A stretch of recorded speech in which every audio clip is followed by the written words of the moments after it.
Bismillahirrahmanirrahim. Alhamdulillah wa syukurillah wa la haula wa la quwata illa billah. Amma ba'du. Oke, pada semua sobat hunter yang dirahmati Allah Subhanahu wa taala. Jadi pada kesempatan siang hari ini saya tidak akan membahas masalah hunting dan lain sebagainya. Kita rehat dulu, kita istirahat dulu, kita refresh dulu pikiran kita, santai dulu, dan sekaligus kita juga ikut memikirkan dan mencari jalan keluar, juga mendoakan semua saudara-saudara kita yang saat ini sedang berada dalam kesusahan, yang saat ini sedang berjuang di medan pertempuran melawan, mengusir para penjajah Zionis laknatullah alaih dari tanah Palestina, dari bumi Al-Aqsa yang kita cintai. Kita semua sama-sama tahu bahwa Al-Aqsa itu adalah bukan hanya milik warga Gaza, Palestina, tapi milik semua umat Islam. Maka kita selaku umat Islam wajib untuk bersama-sama mendoakan, berjihad, berjuang di jalan Allah, berjihad dengan cara apapun itu, baik itu dengan harta kita, pemikiran kita, dengan bentuk-bentuk perlawanan kita di sosmed.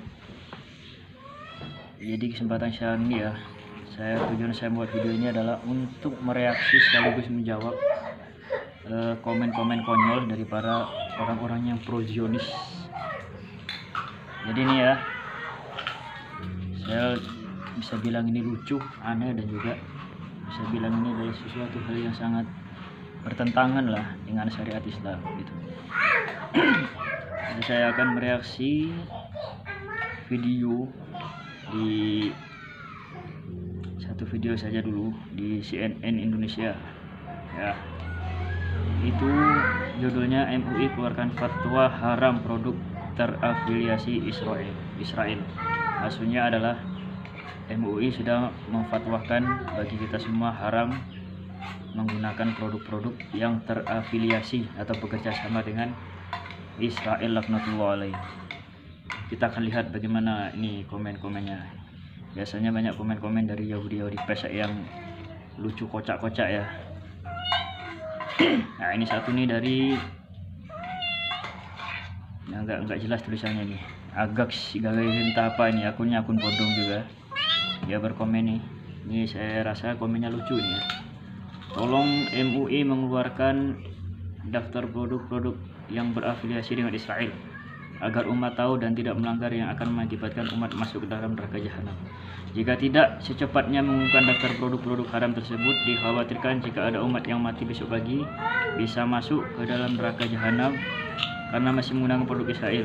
Dan jika itu terjadi, maka MUI harus bertanggung jawab penuh. Nah ini kan lucu ini ya. Saya rasa umat Islam, ente sendiri yang komen ini ya, saya rasa tidak bodoh-bodoh amat. Kita semua umat Islam tidak perlu menyempitkan pikiran kita.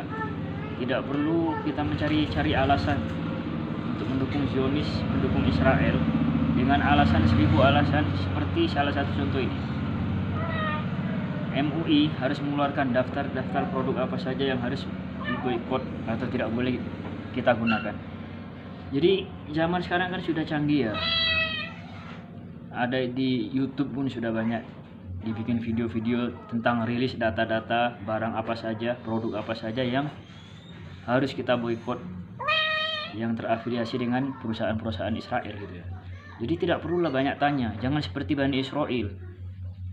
Bani Israel dulu ketika zaman Nabi Musa itu kan makanya ditulis dalam surah Al-Baqarah itu judulnya sapi betina, karena mereka itu awalnya disuruh mencari seekor sapi betina yang dengan sapi tersebut dagingnya akan dipukulkan kepada salah satu orang yang meninggal, yang mana orang meninggal ini adalah menjadi kunci atau saksi dari pembunuhan terhadap satu kaum. Jadi ketika diperintahkan untuk mencari sapi betina ini, mereka ini Bani Israel ini yang laknat ini sekarang ya, kalau Bani Israel dulu masih bersama Nabi Musa itu yang soleh, tapi kalau sekarang sudah laknat semua.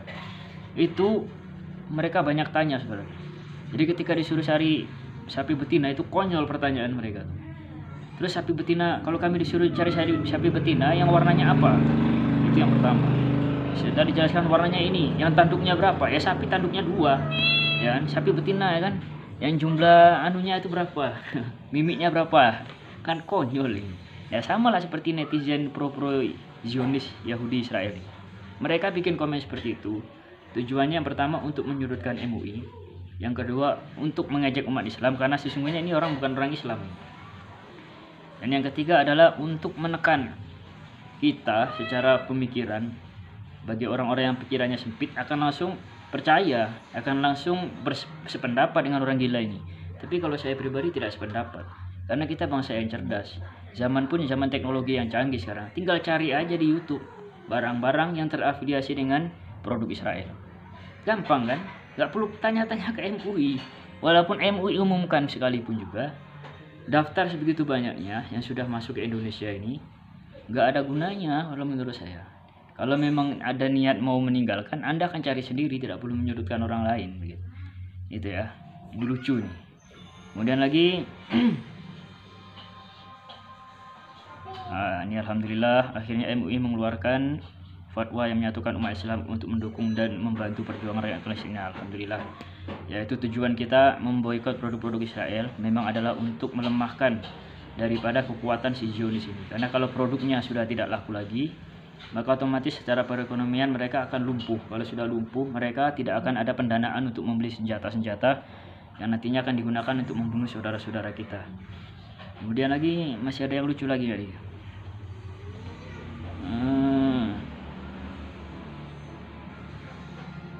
Oke. Momentum mencintai produk dalam negeri dan momentum membangkitkan produk dalam negeri. Ya, bagus.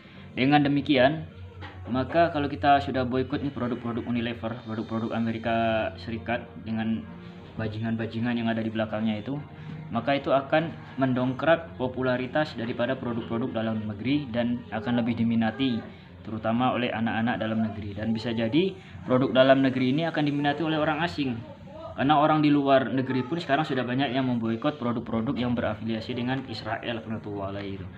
Mudah-mudahan selepas ini pun menjadi berkah bagi Indonesia. Kalau Indonesia masyarakatnya kompak memboikot produk-produk Israel, maka tidak mustahil Indonesia ini akan diberikan keberkahan oleh Allah Subhanahu wa taala dan segala sesuatu hal yang dihasilkan dari Indonesia bisa bermanfaat pula untuk orang-orang yang ada di luar Indonesia. Tentunya ini akan menguntungkan kita secara finansial, menguntungkan kita secara ekonomi dan juga menguntungkan kita secara pahala begitu. Kita juga akan mendapatkan pahala sebagaimana pahalanya para mujahid yang sedang berjuang di jalan Allah Subhanahu wa taala.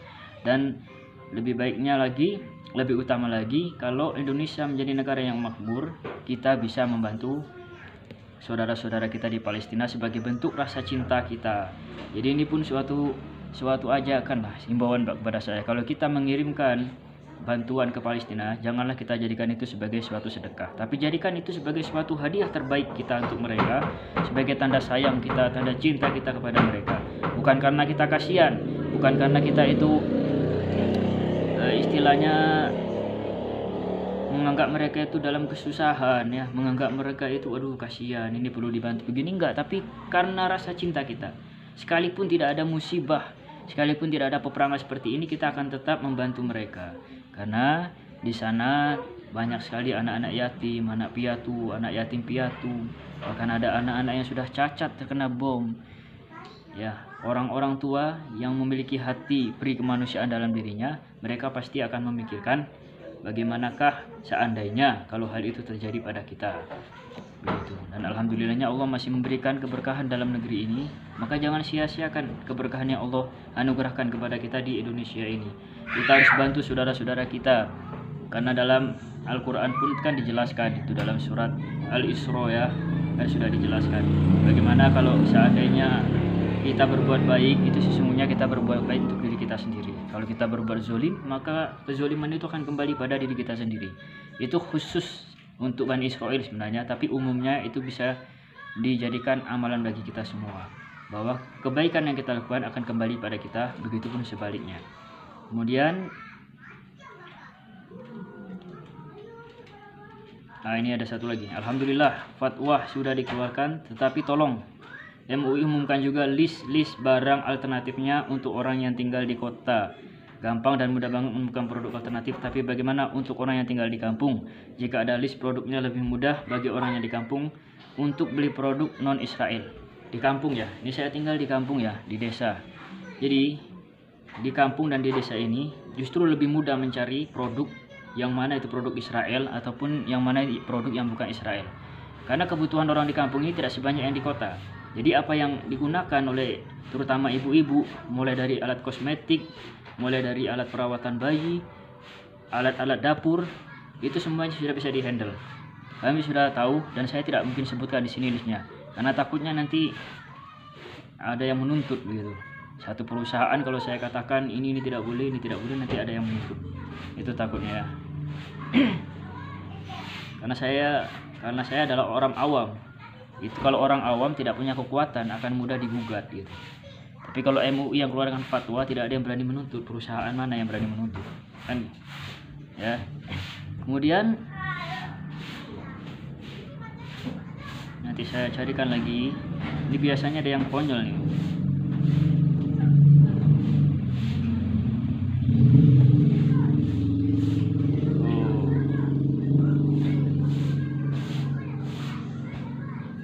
Kita ya.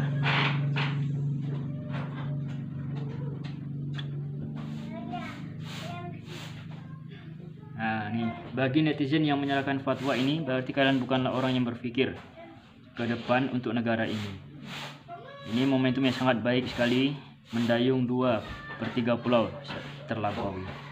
Tolong, meski Anda merasa tidak menciptakan produk untuk kemajuan Indonesia, setidaknya dukung anak-anak bangsa, kasih semangat untuk mereka yang mampu membuat produk terbaik untuk Indonesia. Nah, ini kesempatan bagi kita ya untuk mengembangkan produk-produk dalam negeri dan menyingkirkan itu produk-produk yang bekerja sama dengan Israel, laknatullah alaihi. Mulai sekarang kalau kita nyebut nama Israel harus ditambah belakangnya ya, laknatullah alaihi, sebagai bentuk perlawanan kita kepada mereka.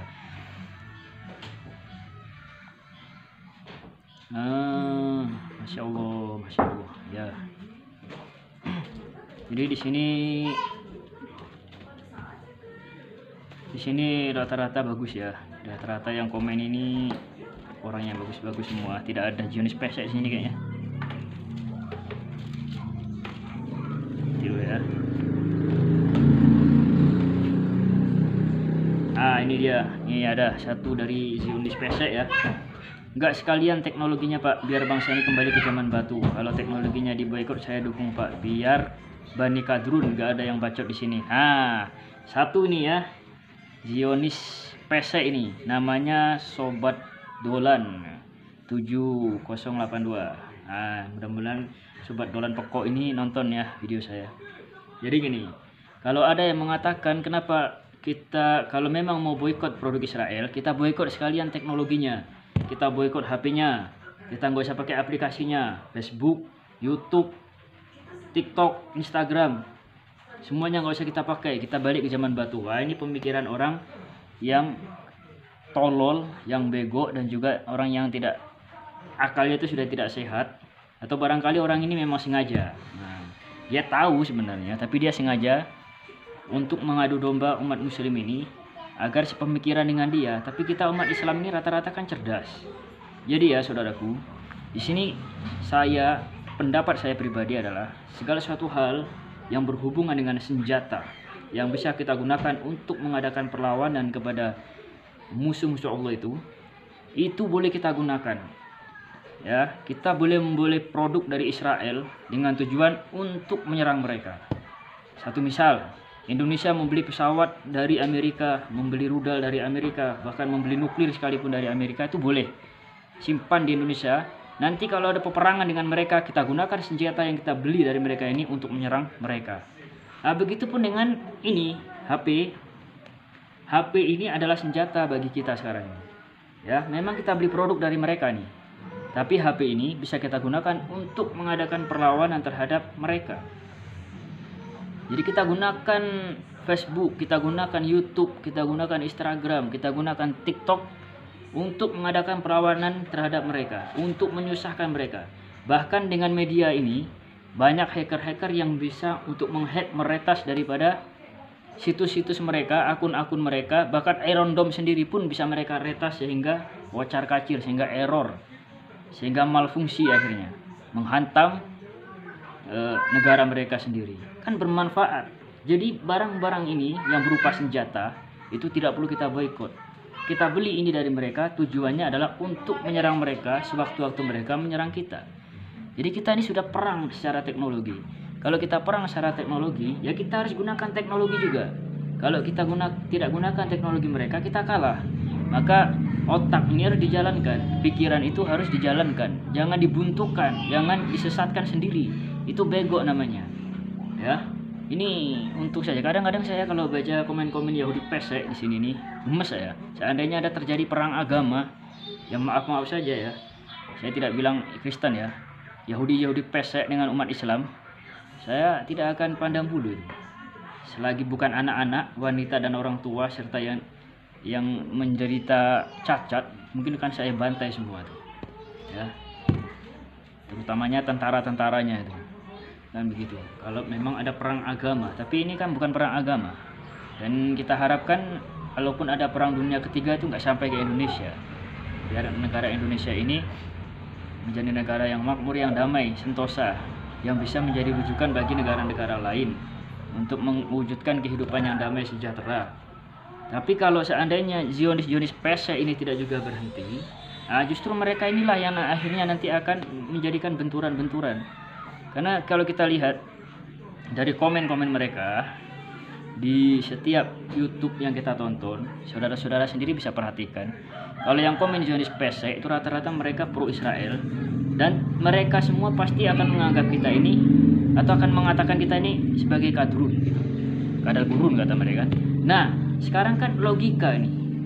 Selama ini yang sering mengatakan kita orang-orang Islam ini kadrun, itu kan rata-rata orang-orang yang, maksud saya itu orang-orang yang Islam, banyak yang Islam, tapi Islamnya itu tidak suka dengan satu ulama yang lain. Gitu. Jadi ya tidak perlu saya jelaskan lah ya. Mungkin kita semua sudah tahu siapa mereka itu. Yang suka bilang kadrun. Berarti kalau ada orang Islam yang suka mengatakan kadrun terhadap Islam lainnya, berarti mereka ini satu server dengan Yahudi pesek ini. Tidak ada bedanya. Makanya banyak di kalangan mereka itu yang munafik, yang sampai saat ini mereka tidak suka dengan apapun yang dilakukan oleh umat Islam garis lurus. Saya katakan garis lurus karena sampai saat sekarang ini pun ketika Palestina mendapatkan musibah peperangan seperti ini, kita yang garis lurus tetap membela Palestina, sedangkan orang-orang ini Allah pilih orang-orang yang munafik ini untuk pro pada Israel. Mereka digabungkan dengan orang-orang Yahudi pesek, orang-orang Islam munafik ini digabungkan dengan Yahudi pesek, ibaratkan satu barang itu disortir, yang busuk-busuk itu dipinggirkan, dicampurkan dengan kelompoknya. Sementara kita ini campurkan dengan kelompok kita, sehingga kita terus semangat apapun yang mereka katakan, sejelek apapun perkataan mereka, kita tidak terpengaruh, kita tetap berjalan lurus, kita tetap menegakkan akidah umat Islam. Begitu saudaraku, hormati Allah Subhanahu wa taala. Jadi mungkin Anda sudah 18 menitnya, mungkin itu saja yang saya sampaikan. Karena saya ya nanti kekonyolan di komen-komen yang lain kita akan bahas lagi ya. Ini mudah-mudahan komen-komen yang sudah saya bacakan tadi itu bisa membuat kita berpikirlah bagaimanakah kita mensifati kejadian saat ini sedang terjadi di Palestina. Mari kita bantu saudara-saudara kita yang sedang kesusahan dengan harta kita, berdonasi. Ya, bagaimana cara berdonasinya? Kan kita bisa lihat di YouTube itu ada Bang Onim Daily, ada Mas Muhammad Hussein Gaza. Mereka kan punya rekening itu yang khusus untuk membantu saudara-saudara kita, baik itu di Palestina Center. Ya kan di situ ada dari rekening BCA, BNI, BRI itu ada itu.